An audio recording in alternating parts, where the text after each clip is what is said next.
Hello, hello.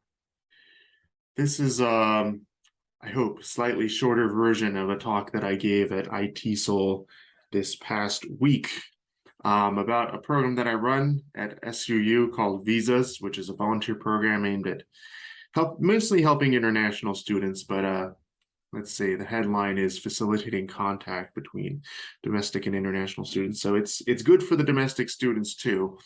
Um, Let me get into it. So what is visas? I'm going to have some, let's see. Yeah, this is already approximating a real conference situation because I've already lost my place. So what is this presentation about? So first, I'm going to tell you what a visas program is. Second, I'm going to walk through my first person experience as the person running a visas program. What takes the most work? What are the biggest problems? What are the I don't know, what are the rewards that pop up along the way? And then last, what are the results of running a visas program? And here I'm going to show you some things that our students have said, and also some statistics from the last couple of years of our program here. So first of all, what is visas? Here's the slide where I try to fit as much ELT jargon as I can into one slide. If you're playing ELT conference bingo, you can check off lower effective filter and integrative motivation here.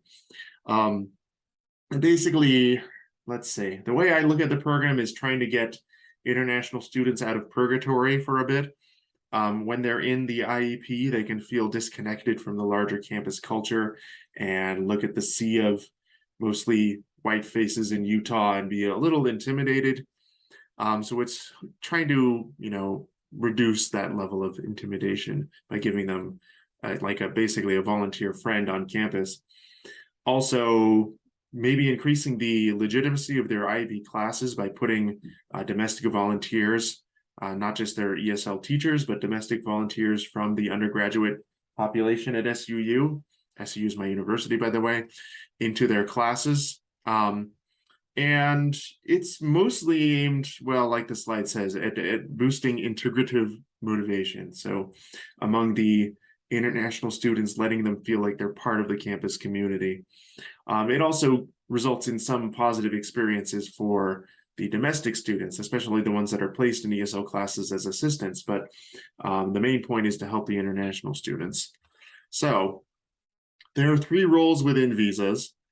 The volunteers, can volunteer for 3 roles, and they are the 3 that you see here: conversation partners, classroom assistants, and visas cafe. I wonder who this guy is. So I don't know that guy, but apparently he's one of the clip arts that we can use at SU. So let's see, the conversation partners are assigned individually to international students. The domestic volunteers are assigned, well, I shouldn't say domestic volunteers, because matriculated international students can and pretty frequently volunteer for these positions as well. And the benefit of them volunteering is they're much more advanced in both their English and also their experience living in the United States than the international students who are getting their help. And they can be some of really the most productive partners that a new international student can have. So anyway, not just domestic students, but so whoever volunteers is assigned individually to an international student and basically told for an hour a week, you have to meet with them. And we don't really have to enforce the meeting an hour a week because, if the partners gel, then they end up just being friends and they meet on their own accord anyway. And that's very often what happens. We sort of we play a matchmaker role. And after that, the international student has a friend on campus. The domestic student has a friend that they wouldn't normally run into in their daily lives, right? So classroom assistants are placed in ESL classes, like I said. They basically take their lead from the instructor of that class. So I can't say much in detail about the duties that a classroom assistant has because it really depends on the teacher that they're assigned to. I've never heard of a teacher assigning a classroom assistant to do something that they weren't comfortable with. Like, we don't require them all to teach grammar lessons or something like that. In my own classes, I typically make the classroom assistants members of one of the groups that's doing group work in class, and it's motivating for the other members of that group. It's also eye-opening for the domestic student, who often have no idea what an ESL class normally looks like. Visas Cafe is a weekly social hour, and volunteers who go to Visas Cafe can just report to the social hour, where and when it's being held, and socialize freely with the international students or even with the other domestic students. But if I see a clump of domestic students that are all talking to one another, I try to, break that up and tell them to go talk to the international students. Anyway, so a little more about the roles. This is stuff that I mostly already said. One thing that I will often have to explicitly point out to Visas Cafe volunteers is that they're volunteers in a discussion, in a free social hour. So they're not required to tutor. In fact, I don't want them to tutor, and they're definitely not required to lecture. And when I say, for example, if a volunteer asks if they can lead a meeting, I have to often explain to them leading a free discussion is not the same as leading a lecture. So I really don't want them standing in front of everyone with PowerPoint slides and trying to teach everyone something. So they're really assigned to be a facilitator of international students talking to each other or talking to domestic students, not there to, tell everyone what to say or ask questions in sequence to each student in attendance.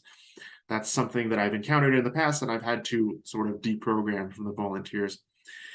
All the volunteers receive a training email as soon as they sign up from me. The training email is, well, it depends on what role they volunteer for, but it includes a YouTube video that they have to watch and then tell me what they saw at the end of the video, which is like an image, just so that I can know that they actually completed the training. And part of the training is that we, by default, don't verify the hours that they complete. If they want verification of their hours, they have to fill in a weekly check-in form, which goes out to all the volunteers every week.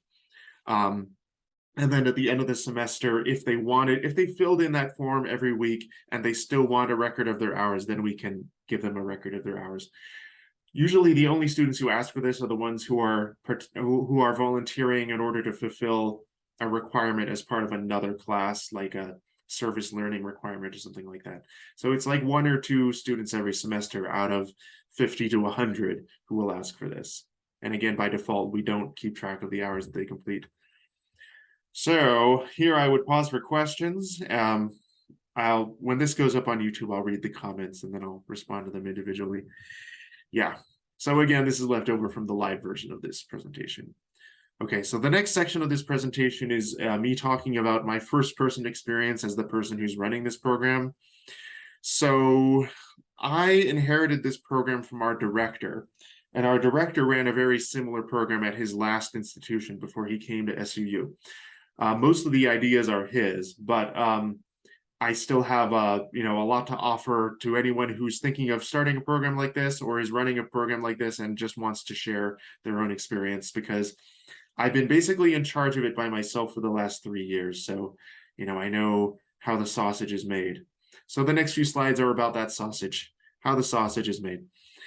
Okay, the busiest time of the year for me in running visas is always the first few weeks of the new semester, well, not usually summer because there aren't as many people around, but especially fall and winter. Sorry, fall and spring. Fall and spring. Spring starts in January, but yeah, fall and spring semesters. So they're busy because I have to do all the promoting of the program, both recruiting international students and recruiting domestic students or matriculated international students to participate in the program. So that I visit all of our ESL classes, and it's usually just a 5-minute spiel and me asking for people to sign up if they want a conversation partner. Sometimes the teachers of those classes will require them to sign up or just give them extra credit for signing up, and sometimes just listen to the spiel and then move on with the rest of their lessons. I also go to a wide variety of different classes on campus where I think volunteers might be found. So that includes all of our foreign language classes, any kind of service learning class, any kind of, so my university has a TESOL certificate. I visit all the TESOL certificate classes and try to recruit volunteers. I visit a humanities class called Intro to Diversity, and all the sections that I can of any of those classes, I'll just email the professors and say, can I come in for the first 5 minutes, this Thursday at 10 a.m. or something like that. I'll check the schedule and see what all the classes are, email them knowing the rooms and the times, and I think it makes it a little easier for the instructors to say yes to me coming, that I already seem to know when and where the classes are.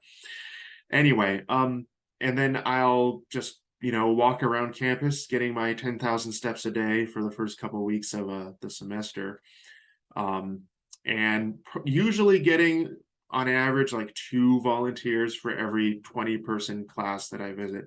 And honestly, it's worth it because the numbers do add up.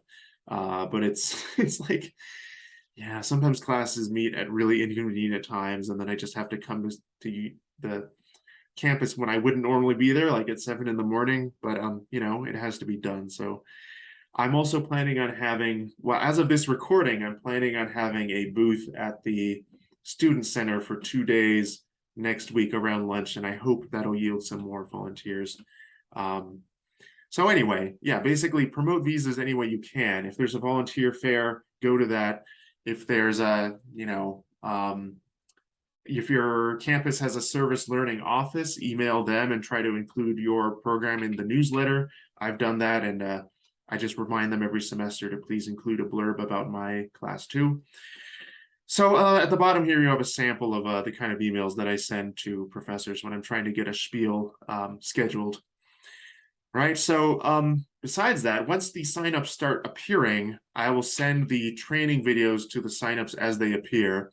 The signups are Google Forms, and the names just appear in a Google Sheet, in the order that they sign up. Whenever someone signs up, I, copy paste their email address and send the form letter to them, and then just wait for them to reply with, saying that they've seen the training video.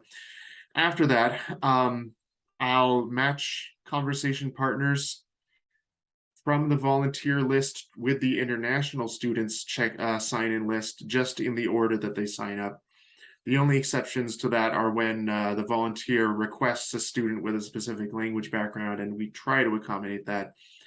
Or special cases like if it's an international student who's studying remotely, I'll try to find a volunteer who's okay with having virtual meetings with their conversation partners. And when someone signs up to be a classroom assistant, I'll email, so they have to tell me which hours they're available. I'll tell all of our instructors that I know are teaching during those hours. We have a CA available, classroom assistant is CA, and can you take one? And I just, assign them to the first person who says yes, basically. It's usually the foundations. Foundation is the lowest level of our program, and then the lower level classes who want the CAs the most, and that's fine with me. It seems like a good use of a CA. Okay. And this is an example of an email that I send to people when they sign up. So this would be an email that I would send to someone who signed up just to be a classroom assistant. They can choose either to be a language and culture consultant, which is our fancy word for conversation partner, or only classroom assistant, or either. And this is the one that I send if they just check the classroom assistant box. Anyway, and I have a drafts folder in my visas email, the visas@suu.edu email, that's just full of form letters like this. And I just copy and paste. Okay. But the first couple of weeks just has a ton of that. I do that at least, I don't know, send at least 3 emails a day for the first couple of weeks, and sometimes more. Visit maybe 3 classes on average for the first couple of weeks. And it kind of tapers down as the semester goes on. But even after that, there are weekly duties, things you have to do sometimes every day, sometimes just once a week for the program, just for its, regular maintenance. So the first thing is something that I mentioned already. Every Monday, we send a check-in form to all of the active volunteers, and then maybe, I don't know, maybe 5 to 10% of them will fill it out, only if they think they might need a record of their hours. And again, for the rest of them, they're meeting. I know because anecdotally, I've run into them, some of them on campus, and asked them, how's it going with a conversation partner? They say they're still meeting. They don't necessarily fill in the check-in forms, but so most of the volunteers who are active in our program are not completing the check-in forms, so we don't really know what they're doing a lot of the time. Okay, I continue to check the sign-in forms for new volunteers and new international students who need partners. Probably do that a couple times a week. Part of the regular maintenance of the program is when conversation partner pairings don't work out, I just reassign them to different partners. And the most common reason for that is just one partner stops answering or never answers emails. Like I said, some of the instructors in the ESL program give their students points for signing up, or just require everyone to sign up and like watch them actually sign up in class. So one side effect of that is that we have some international students who signed up who didn't really want a partner. And usually when they get an email from their partner, they just might not answer it. So that happens sometimes. Another issue that resembles that issue when it happens is that the students at the lower levels don't understand the emails that they're getting. Like a student who's just arrived in the US 2 weeks ago and has never studied English before, doesn't know what to do when they get an email from their partner, or doesn't even know that it's an email from their partner, or doesn't check their email. Usually when this happens, if it's a lower level student, I'll email the instructor of their class and say, this student's partner says they're not responding to emails. Can you check in with them? Sometimes that resolves the issue, and sometimes we just have to reassign that volunteer to another person. Okay, another thing that requires maintenance is the promotional duties of visas. And usually at the beginning of the semester, I'll just go around to maybe 5 to 10 offices around campus and leave a stack of flyers. For example, the non-traditional students office, the registrar, of course, international affairs, the Center for Diversity and Inclusion, and maybe twice a semester I'll just visit them again and make sure they have enough flyers. And that just requires a trip to the student center, which I might be going there anyway, so it's no big burden. The part of my weekly schedule after the crush of the initial first weeks of the semester that takes the most time is just shopping for Visas Cafe. And Visas Cafe, like I said, is a weekly social hour. It's Fridays at 1:30 this semester. We always have chips, cookies, cupcakes, things like that, bottled water. In the winter months when we're inside, we'll have coffee and tea and hot chocolate and things like that. So I have to buy those supplies every week. Our academic coordinator, who's the one with our official credit card, will drive me to Walmart and I just pick up some supplies, and our department pays for it. And I got this question after I presented this at ITESOL, but yes, our department, meaning our IEP, pays for these supplies out of the student's tuition. So it's one of the programs that our department runs out of its funding, which is all provided by student tuition. That might not be true at your IEP, but yeah, at our IEP, we can choose to spend the money how we want. The downside, of course, is that we don't get state funding. So if student tuition drops, as did during the pandemic, like a lot of IEPs were at risk of closing. We survived, but we were in danger for a bit. So anyway, that question resolved. We do pay for all these out of our own funding. And then hosting Visas Cafe is just an hour a week that I can't get out of. So, and I don't really want to get out of it. I'm just saying I have to host Visas Cafe every Friday at 1:30. Right? So that takes, what, a solid 2 hours every week, no matter what. Okay. So again, from my perspective, these are things that I've learned over the last 3 years of running this program that are difficulties and some barriers to its success.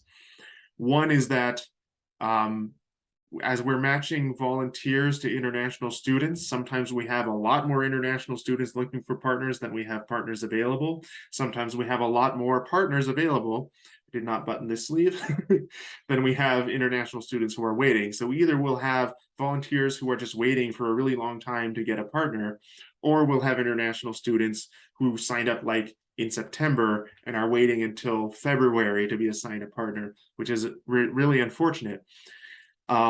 There's no real easy way to get around this other than promoting the program one way or the other and trying to get either more volunteers or more international students. So usually we'll have more volunteers in the fall, or at least we had a lot of them in 2019. And we'll have more international students waiting for partners in spring. as you'll see on a later slide, we sometimes, well, we have for the last couple of years, ended the year with some international students still waiting for partners, and they just never got them. And again, it's unfortunate, but the only thing we can do is try to promote the program more to get more volunteers to resolve that. This year is especially unbalanced. So this year we have, at least at the time that I made this slide, we had 53 international students waiting for partners and 20 active volunteers total. And only some of those are conversation partners. The other ones are classroom assistants, right?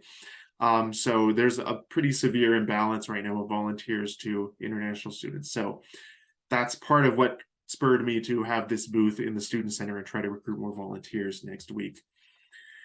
So another benefit / drawback is because so much of the interactions that happen in a VISAS program are away from my supervision, away from their teacher's supervision, the international students' English teacher supervision, we can't verify a lot of what goes on in the program. So if a volunteer says, I met my partner last week for an hour at Starbucks, and we talked about Fortnite, or we met on Fortnite and talked about Starbucks, there's no way for me to verify that.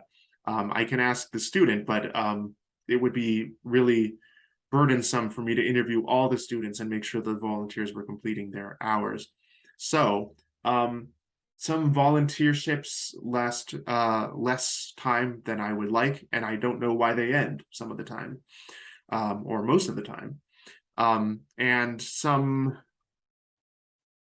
contrarily, some volunteer duties go on for years, way beyond what the volunteers initially sign up for, just because they end up being friends with their conversation partner. And again, I know anecdotally that this happens because I run into the volunteers or the international students on campus sometimes, and sometimes it just comes up in conversation.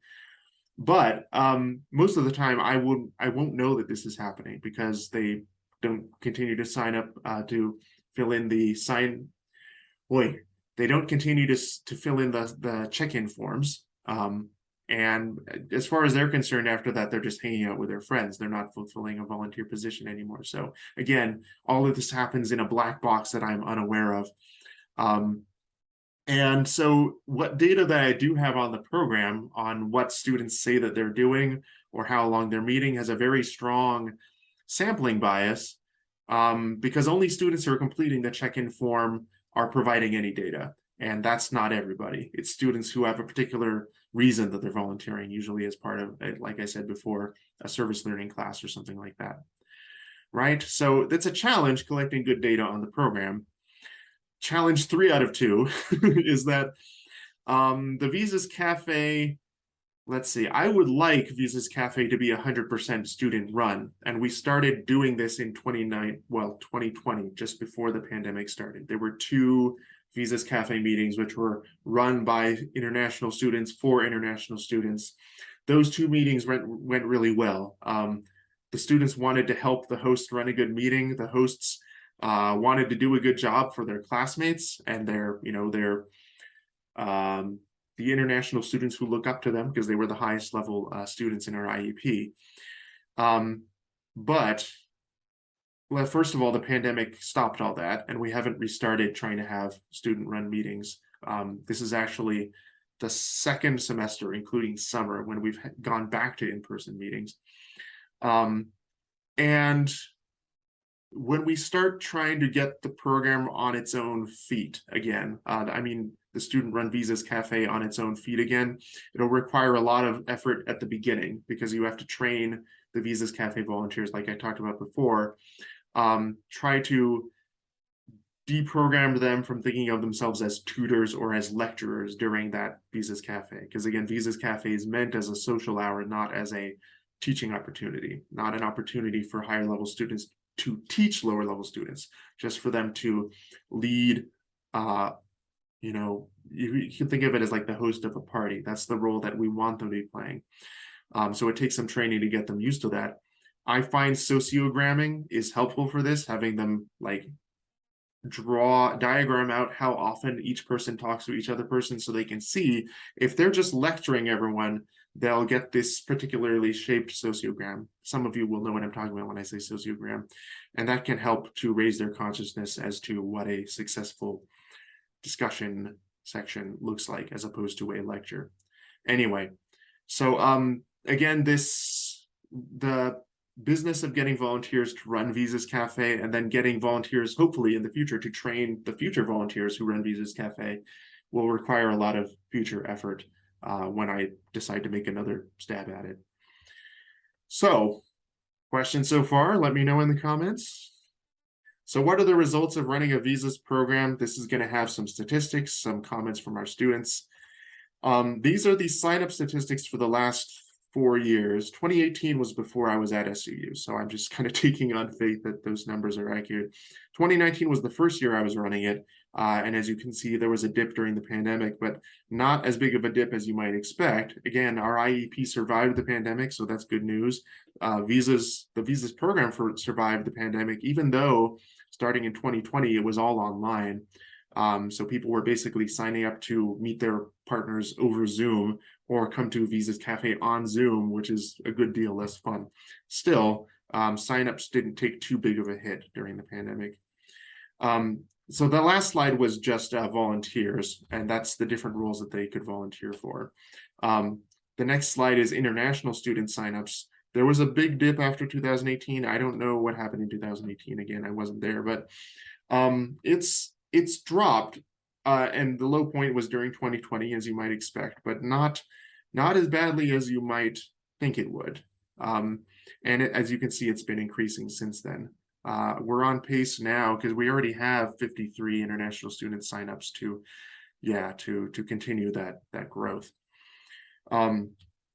Visas Cafe gets between, I'd say, well, since we've gone back to in-person meetings, it's always been more than 10. And actually, the last 2 meetings have had more than 30 attendees, which is ridiculous. I'm going to have to revise this chart.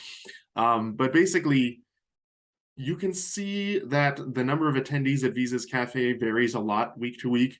These low points are actually the final week of the term, which is after their grades have already been turned in. So it looks like there's a big dip there, but to me, that's not bad news because it means 3, 4, or 5, maybe 6 at the end of the last term that I recorded. Students are attending Visas Cafe even when they are not possibly getting any credit for it. A lot of instructors in the ITESOL program give their students points for attending Visas Cafe. So the week 6, our term's 6 weeks long, the week 6 attendees are attending on Friday after the last class that they've had to attend. So they're not getting any points for this, but they're still coming just because they like it. To me, that's a really good thing. And of course, the weeks where we have more than 15, like I said, the last 2 weeks have been more than 30, attendees are a lot of fun. People meet a lot of people that they don't meet normally. They wouldn't meet in their normal lives. So a lot of variation in Visas Cafe attendance, but for me, a lot of good news here. We do have a lot of volunteers attending Visas Cafe too. They're either matriculated international students or domestic student volunteers. In my experience, anecdotally, it's usually international students who come to this. So to me, that's also, again, a good sign.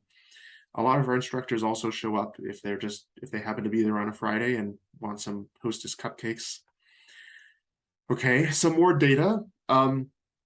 Like I said, we don't always have enough volunteers to go around. So the last 2 years, we haven't had a partner for each international student who signed up. Although, as you can see, it's more than 80%, which I don't know, it's a B. I give us a B, I guess. I wish it were more even. I would prefer to have volunteers waiting for partners rather than international students waiting for partners, but yeah, I just have to promote the program more, I guess. One of the attendees at the ITESOL conference suggested that I have an Instagram page just for visas. I think that's a good idea because a ton of people use Instagram. The thing that I'm concerned about is just FERPA, because I have to have everyone sign a release when I use their image. That would be burdensome, to say the least. And then also, it would only work for Visas Cafe or possibly for classroom assistants. The conversation partners are meeting away from my, obviously, I'm not accompanying them when they go to Starbucks or something. There'd be no way for me to capture that. I could solicit photographs, but again, I'd have to have everyone involved fill out a form saying that they agree to let us use their image in promotional materials. To me, that's the big stumbling block. Anyway, so you can read the statistics here. We've got a sizable program. And we look to have, I think, even higher numbers. Like, yeah, we already do have higher the numbers than this year. Okay. So with the caveat that the only people who are filling out this check-in form are people who need a record of their volunteer hours. The people who fill out the check-in forms say they do a lot of interesting things with their conversation partners. The most common answers are things like we got lunch and talked, or like we went to Chick-fil-A. There's a Chick-fil-A on our campus, and talked about school.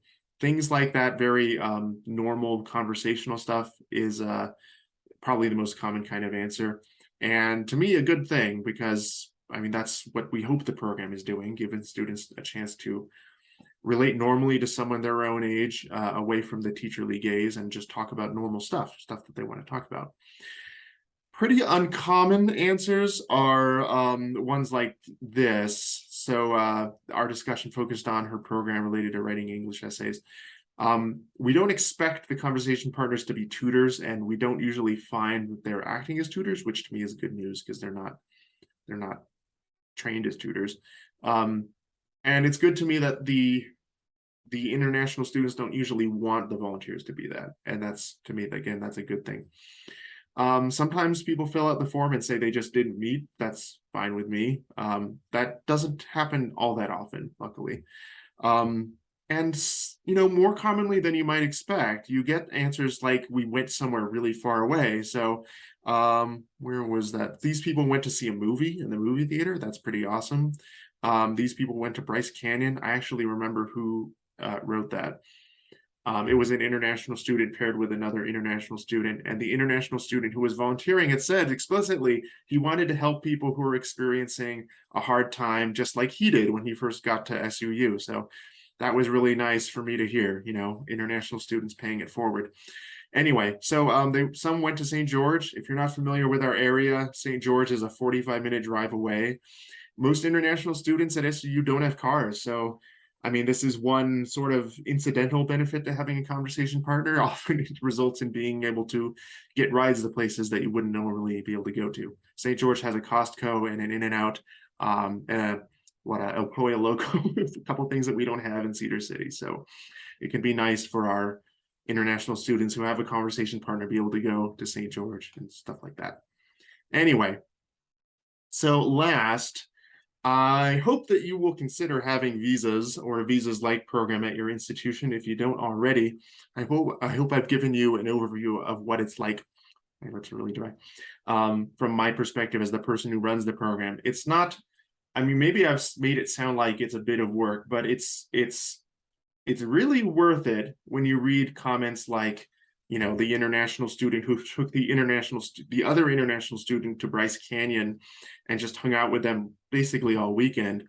And you know, if it takes an hour a week from me to have to facilitate those pairings, it's definitely worth it, right?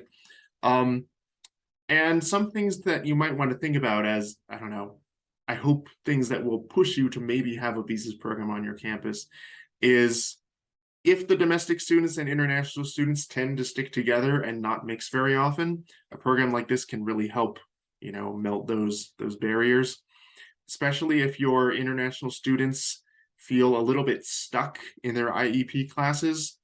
You know, when students start a study abroad, when someone from China or the Congo or Peru decides to study abroad, they're 18, sometimes younger, sometimes a little older. They're telling their parents, I'm going to live apart from you for the first time in my life, in your life, and I'm going to do it in another country. And it's part of a great big adventure that I have. And then the first thing they do is they get placed in a lower level of the IEP and told, well, first you have to learn English for a year, and then you can start the thing that you're really here for. They can feel a little bit trapped. I said cloistered here. That's my that's my TOEFL vocabulary.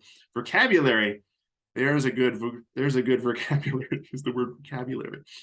That's a good word to use. Anyway, so if you think your IEP students feel a little bit, I don't know, burned out from being in English for too long, or just feel like the light in the tunnel, light at the end of the tunnel, rather, is too far away, a program like VISAS can really, I don't know, magnify the light at the end of the tunnel, make them feel like they're already SUU students, even though they're not in their degree programs yet and won't be for another year or so, you know. And if you're if your school has any kind of applied linguistics program, either like a TESOL certificate or linguistics major or anything like that, it can really be beneficial for the domestic students in those majors to, be able to experience ESL classrooms, which they might never have done before. I know I didn't until I was like 34 and almost done with my master's program. And let's see, vice versa. So if your ESL students almost never talk to native English speakers, whether from the surrounding community or not, it can be a great way for them to meet those people. I mean, either as classroom assistants in their classes or as assigned conversation partners. Anyway, you can tell from my slips of the tongue on the last slide, I'm getting kind of tired here. So if you have questions, that's my email. The bottom one is the email for the program. If you'd like to be assigned a conversation partner, please email that one. Otherwise, you email the top one. Yeah, let me know if you have any questions. If you do set up a program like this, let me know, because if we go back to online Visas Cafe meetings, which, I kind of hope we don't, but if we have another COVID spike this winter, we might do that at least for a couple of weeks. Then we should pool our programs. If we're all meeting on Zoom anyway, why don't your students in Wyoming or California or Nevada come to our Zoom meeting and we can all talk? And I think that would be a good experience for all of our students. Anyway, yeah, thanks for listening.